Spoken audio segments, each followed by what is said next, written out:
Well,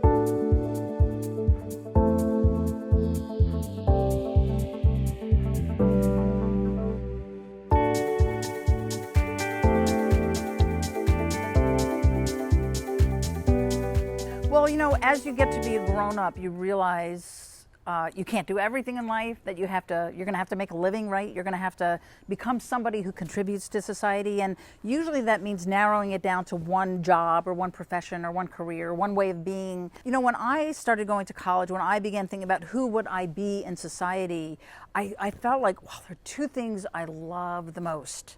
I love to do the most. One of them is being out in nature, climbing trees and being with trees, and you know, and I really started realizing that science is a pretty cool way to understand the world. But the other part of me was modern dance. I love dance. Ever since I was 4 years old, my parents gave me these wonderful modern dance lessons. I had a fantastic teacher named Erica Timai.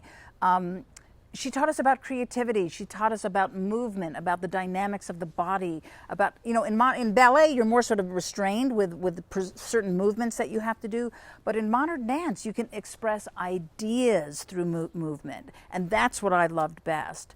And so there I was at college. I double majored in modern dance and in biology. And when I was graduating from college, I realized I'm going to have to make a choice. I do not think it's going to be possible to be both a biologist and a modern dancer, because both of those professions really take like your full being, your full work time, your full 24 hours a day. So I had to make a decision. So how do you make a decision? Well, you don't just like, for something as important as your life work, you don't want to make a random decision. You don't want to say like, gee, I think I'll just roll a dice and make a choice. No, what you want to do is collect information about it, right? But when you're in college, you don't really get a chance to actually be a biologist. You might take a biology class or take a biology lab, but you're not really being a biologist. Same with modern dance. You're taking modern dance classes, you're doing little performances for the college, but you're not really being a dancer. So it seemed to me very important to try out both of those in as real a way as possible before I made a decision.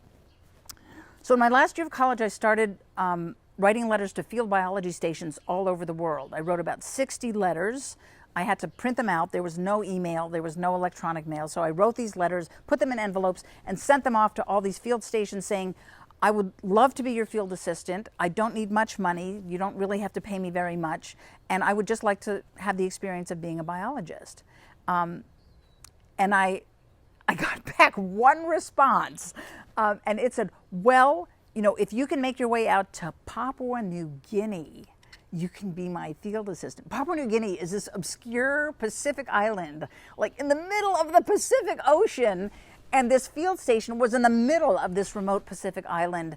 And this field station was called the Wow Ecology Institute. And the guy who wrote me back was the director of it. His name was Dr. Gressett. He was about 70 years old. He studied beetles. He was an entomologist. And he needed a field assistant to sort of follow him around and collect the host plants that his beetles were eating. So I was that field assistant. So I went to Alaska, I earned money, I put it in the savings account, I got an airplane ticket to Papua New Guinea, and I spent a year there. And it was this tiny little field institute. There were 3 or 4 other biologists and Dr. Gressett. And Dr. Gressett would take me all over this amazing island. We would meet villagers who really had never seen white people before. We would collect his beetles, my plants. And I just learned what is the life of a field biologist. And I loved it. The other biologists were so friendly and sharing of their knowledge. We were experiencing amazing people, amazing birds of paradise, amazing beetles, amazing everything.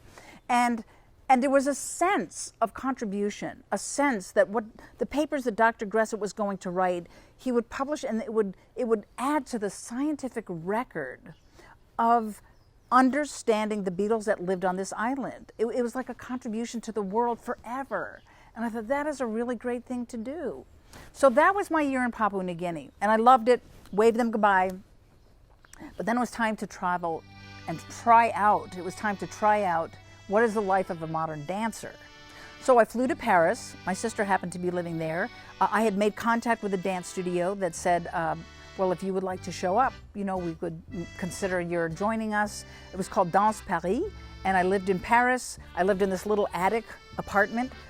for a year, and I went to the studio and I went to museums and I sort of interacted with all these French people and all the culture. You know, I ate baguettes and went to bakeries and lived the life of a city person and lived the life of somebody who was making life a life of dance. And after that year, I said, well, it is time to decide what you want to do. So I went to a little cafe. I got a little corner table. I ordered a pot of tea, and I sat there with all of my journals, all the journals that I had kept during my year in Papua New Guinea, my year in Paris, France. I read through them all, and then I made my decision. And it was field biology. My experience that year showed me that I loved being in this remote place. I loved not living in a city. I loved the people I was working with who were so generous with sharing what they knew, and that they were making contributions in a real way. And in contrast, even though I love modern dance, and I still love modern dance because of its expression and what it does for people when they watch modern dance, I didn't like living in a city. I didn't like living in a big city. I didn't like living so crowded and so far away from wilderness.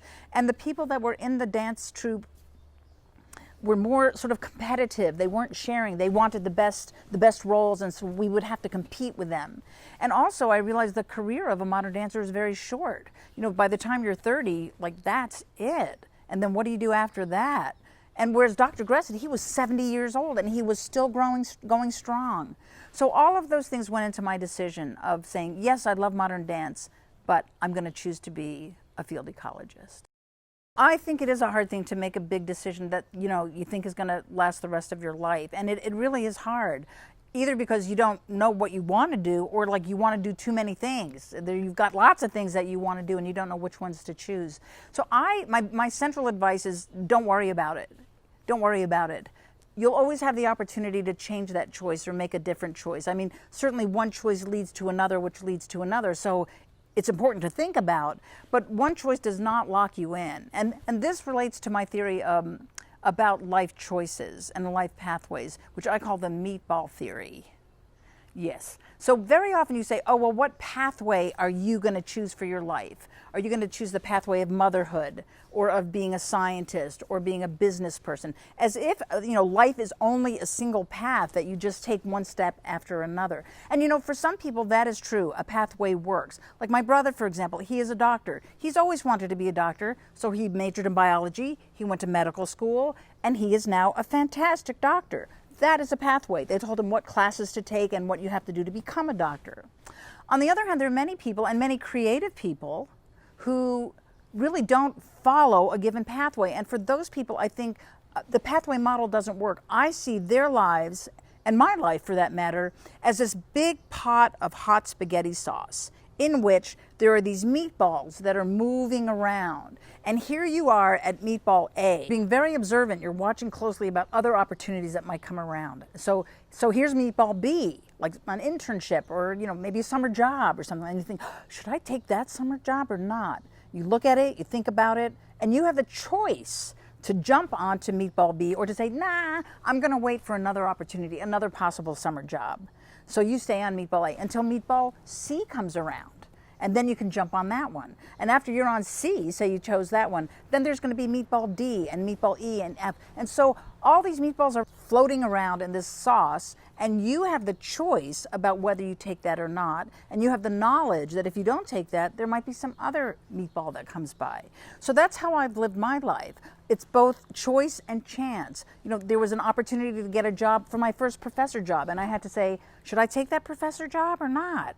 And I did take that first professor job. But then there was another opportunity. Should I, you know, well, you can make this true of people too. Like, well, I've had a lot of boyfriends, and here comes Jack, who I ended up marrying. Should I jump on that meatball, or should I wait for some other meatball? So all of this is to say that making one choice doesn't mean that you're ingrained in that pathway forever. There will always be other choices. I mean, some people have more choices than others, but we all have choices.